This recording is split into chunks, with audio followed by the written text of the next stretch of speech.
अस्सलामुअलैकुम वरहमतुल्लाहि वबरकातुहू। तो उम्मीद करते हैं आप सब ठीक होंगे। तो अल्हम्दुलिल्लाह हम भी ठीक हैं। तो बने रहिए हमारे साथ शुरू से आखिर तक। आज हम आपके लिए लेके आए हैं हुजूर कौल का। तो पढ़ते हैं, बने रहिएगा क्योंकि ये पढ़ने में बहुत ही सुकून सा मिलता है। तो सुनने में आपको भी सुकून ही मिलेगा। तो चलिए चलते हैं। पढ़ा करो नमाज, पढ़ा करो नमाज रहा नजात है, पढ़ा करो नमाज रहा नजात है। एक रोज़ मूमन तुम्हें मरना ज़रूर है, पढ़ते रहो नमाज ये कौले हजूर सल्लल्लाहु अलैहि वसल्लम है। पढ़ते रहो नमाज तो चेहरे पे नूर है, पढ़ते नहीं नमाज तो अपना कसूर है। पढ़ते नहीं नमाज तो अपना कसूर है, अपने किए की आप सज़ा जल्द पाओगे, अपने किए की सज़ा आप जल्द पाओगे। सीधे ए बेनमाजी जहन्नुम में जाओगे, सीधे ए बेनमाजी जहन्नुम में जाओगे। जिस रोज़ के तख्त पर बैठेगा कबीरा, यानी जिस रोज़ के तख्त पर बैठेगा कबीर, या उस वक्त क्या कहोगे तुम्हें आएगी हया, उस वक्त तुम क्या कहोगे क्या तुम्हें आएगी हया। शर्म व हया से उस घड़ी सर को झुकाओगे, शर्म व हया से उस घड़ी तुम सर को झुकाओगे। जन्नत तो क्या मिलेगी जहन्नुम में जाओगे, जन्नत तो क्या मिलेगी जहन्नुम में जाओगे। तौबा करो खुदा नमाज, यानी तौबा करो खुदारा नमाज़े पढ़ा करो, तौबा करो खुदारा नमाज़े पढ़ा करो। मगर फ़कर व करी यानी मगरूर फरेब से हर दम बचा करो, मगरूर व फरेब से हर दम बचा करो। जल्द यानी जल्दा का घर है इबादत से काम है, यानी जल्दा का घर है इबादत से काम है। दुनिया का काम करना तो मतलब हराम है, दुनिया का काम करना तो मतलब हराम है। पढ़ते हैं नमाज जो जमात से सर बसर, यानी पढ़ते हैं जो नमाज जमात से है सर बसर। तैयार कर रहे हैं वो जन्नत में अपना घर, तैयार कर रहे हैं वो अपना जन्नत में घर। बख्शाएंगे खुदा उसे शहा बखीर व बर, मुश्किल व बुखारी में लिखी ये खबर, मुश्किल व बुखारी में लिखी ये खबर। जो तरक की नमाज दो, यानी जो तरक की नमाज तू वो ना साक होगा, जो तूने करी तरक नमाज तो नाश होगा, जो तूने करी नमाज तो वो नाश होगा। जिसने पढ़ी नमाज तो वो पाक होगा, पढ़ते रहो नमाज तो ये बहुत बेहतर काम है, पढ़ते रहो नमाज तो ये बेहतर काम है।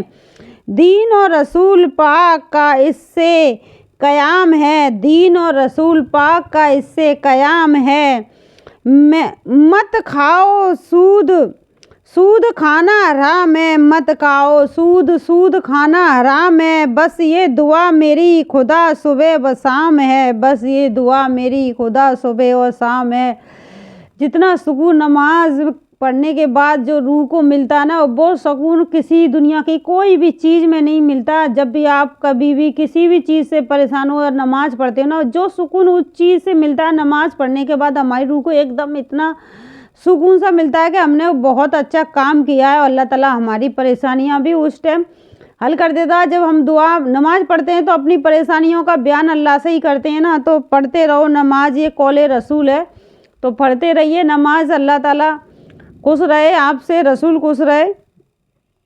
मुसीबत में सब्र करना मांगती, मगर मुसीबत में सब्र की अलामत भी नमाज से ही मिलती है। हर चीज़ नमाज से ही आती है, क्योंकि नमाज जब हम पढ़ते हैं ना तो वक्त हमारे पास बहुत ही कम ही रह जाता है फिजूल की बातों करने के लिए। क्योंकि 24 घंटे अपनी नमाज का वक्त 1-2 घंटे का बीच का जो गैप है उसमें अपना काम वाम करता है इंसान, अपनी ज़रूरतों को जितना जो वक्त दिया गया है जोहर के बाद का असर का, वो सिर्फ अपने काम को तोज़ा देने का दिया गया है। इसलिए नहीं दिया गया कि आप जाकर आप जाकर फजूल की बातें करें, इधर उधर की बातें करें, उससे कुछ भी नहीं होना जाना, क्योंकि अल्लाह ताला उन चीज़ों का हिसाब आपसे लेगा। क्योंकि आपने नमाज को कज़ा किस वजह से किया, किस वजह से छोड़ा, क्यों छोड़ा, इतनी क्या वजह थी जो आपने उस नमाज को छोड़ दिया। तो अल्लाह ताला जब हमसे और आपसे हिसाब लेंगे, कि हम तो सोचते हैं हमें बीमार हो गई, हमारी शरीर थक रहा है तो हम नमाज छोड़ देते हैं, हम खुद की बात कर रहे हैं, क्योंकि हम नमाज छोड़ देते हैं, अब तो नमाज नहीं पढ़ी जा रही। तो लेकिन हम ये जवाब अल्लाह ताला को कैसे देंगे कि हम थक गए थे उस टाइम, हमने नमाज नहीं पढ़ी। तो ये जब ये हदीस में घुसते हैं, हदीस की बात को सुनते हैं या पढ़ते हैं, तब हमें पता चलता है कि हमने कितनी सारी गलती कर दी अपनी लाइफ में। हमने सोचा कि हम नमाज ये छोड़ रहे हैं बीमारी की वजह से, अल्लाह ताला हमसे क्यों हिसाब लेगा, अब तो बीमार है। लेकिन अल्लाह ताला किसी भी वजह से नमाज को माफ़ नहीं किया जाएगा। नमाज को हर हाल में अदा करना, हर हाल में अदा करना। अल्लाह ताला ने इतनी सारी सुविधा बताई है, बैठ के पढ़ो, लेट के पढ़ो, कैसे भी पढ़ो, पर नमाज अदा करो।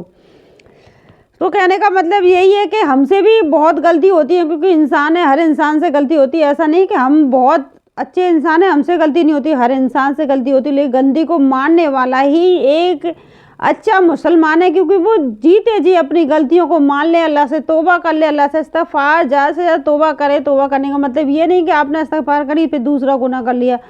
तौबा करें सच्चे दिल से। अल्लाह जो दिन जो गफलत में बीत गए मेरे, अल्लाह ताला आने वाला जितना भी समय मेरी ज़िंदगी का, अल्लाह बस तेरे ही राह में गुजरे। जब तक मेरी ज़िंदगी दुनिया में बेहतर है, सिर्फ तेरे सजदों के आगे ही मेरी ज़िंदगी निकले।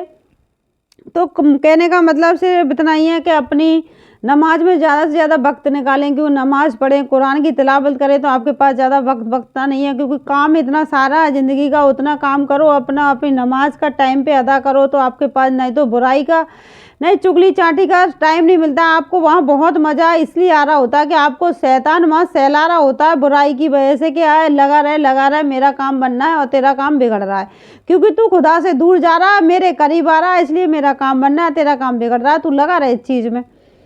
तो हमें शैतान की नहीं सुननी है, हमें अपने हबीब मुस्तफ़ा सल्लल्लाहु अलैहि वसल्लम की सुन्नत पे अमल करना है, तो उनकी सुननी है। बस इतना काम करें कि नमाज को वक्त पर टाइम पर अदा करेंगे तो हमारी और आपकी जन्नत पक्की हो जाएगी।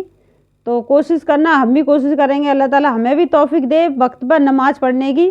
तो इतना ही कहना है कि नमाज को ज़ाया ना करें, वक्त बहुत जल्दी निकल रहा है, क्योंकि हमें और आपको किसी को नहीं पता है कि मौत कब आनी है, सिर्फ अल्लाह को ही पता है। जो चीज़ अल्लाह के अख्तियार में, उस चीज़ के पीछे हम क्यों दौड़ रहे हैं। जो चीज़ हमारे अख्तियार में, उस चीज़ पर हम अमल करें, तो वो चीज़ जो हमारे हक़ में हमारे पास है कि हम नमाज पढ़ सकते हैं, अल्लाह से अपनी गुनाहों की माफ़ी मांग सकते हैं, उस पर ज़्यादा अमल करना चाहिए, ना कि उस चीज़ के लिए दौड़ना चाहिए। तो आज के लिए बस इतना ही, अगली वीडियो मिलेंगे। अगर आपको हमारी वीडियो पसंद आती है, प्लीज़ ज़्यादा से ज़्यादा शेयर करें, लाइक करें, क्योंकि आप शेयर लाइक करते नहीं है तो हमारा मन थोड़ा उदास सा हो जाता है बनाने में। हम इतनी मेहनत करते हैं, आप सपोर्ट कीजिए ताकि हर किसी के पास अच्छी बातें पहुँचे, ताकि जो इंसान गुमराही में अपनी ज़िंदगी को ख़त्म कर रहा है, वो इंसान अच्छी राह पे आ जाए, अल्लाह के रास्ते पे आ जाए। और जब वो सजदे में होगा, वाकई में वो इंसान को इतनी सुकून मिलता है, इतना सुकून मिलता है, क्योंकि बुराई, गीबत, इन सारी चीज़ों से दूर हो जाता है, झूठ फरेब से दूर हो जाता है, बहुत सी चीज़ों से, वो चीज़ों से पाक हो जाता है, अल्लाह के इतने करीब हो जाता है। सारी चीज़ जो इख्तियार दिया गया उस पर जब अमल करता है ना, तो वाकई में उसे बहुत सुकून मिलने वाला है। तो जैसे शेयर कीजिएगा, लाइक कीजिएगा। बस आज के लिए बस इतना ही। अस्सलामु अलैकुम वरहमतुल्लाहि वबरकातुहू।